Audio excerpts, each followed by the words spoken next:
Just breaking from Washington, Treasury Secretary Tim Geithner has sent a letter to Harry Reid saying the U.S. government will reach the $16.39 trillion debt ceiling on Monday. Joining us now from our Washington bureau is Damian Paletta. So this developing story has just hit the tape.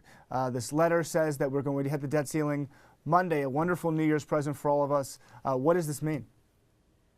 It really kind of scrambles the political egg a bit on these fiscal cliff talks, because Monday we're going to hit the debt ceiling, and we're also obviously going to be preparing to go over the fiscal cliff if Congress doesn't reach some sort of last-second deal to avert, these big tax increases and spending cuts. So this is a sort of a sober reminder that, hey, we've been engaged in these budget talks for weeks and months, but we've really only gotten started because this debt ceiling thing is sort of the big kahuna, and that debate's going to stretch out and really increase in intensity into February. They're not the same thing, obviously, but if you solve the fiscal cliff issue, do you inherently solve the debt ceiling issue, or are these needed to be dealt with very much separately?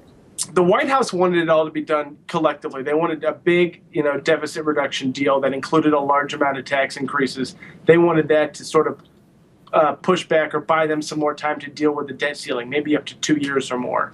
And Republicans feel very strongly that the debt ceiling is a good moment for them to try to get the White House to, concede some major cuts in spending.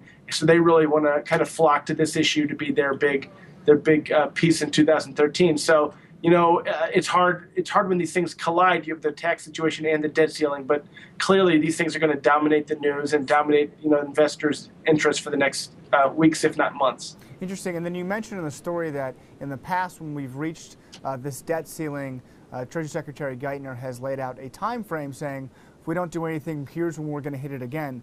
This time, he has not done that. What can we extrapolate from that decision from him?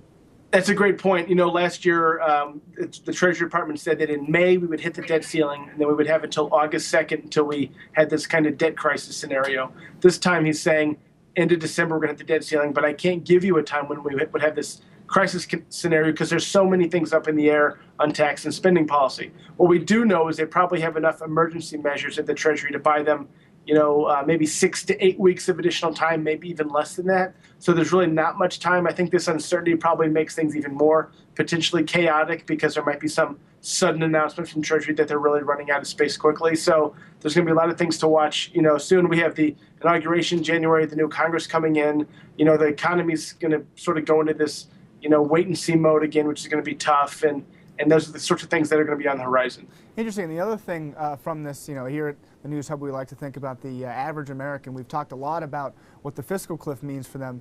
I guess in terms of the debt ceiling, a lot of the average American are government employees. Will they still be getting a paycheck as we go through this? Is that what we have enough money for about 6 to 8 weeks? How does that, the payroll aspect fit into this? That's right. They'll be getting payrolls. It seems like maybe their pensions won't be funded the way they have been currently being funded, but the Treasury Department says that has no impact on people collecting their pensions.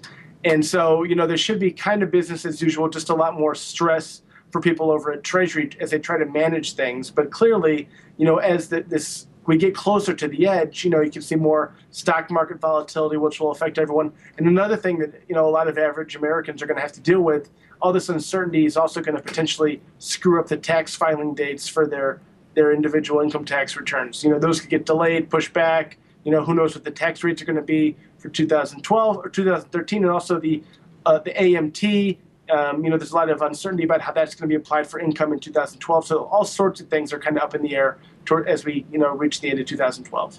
Interesting. So there we are. We're approaching the cliff. Thank you so much, Damian Paletta, for joining us. My pleasure. Well, wonderful. Please make sure to read more on WSJ.com and in tomorrow's paper, as now we have the debt ceiling and the fiscal cliff coming together in what should be a truly fascinating first couple months of the year. Thank you.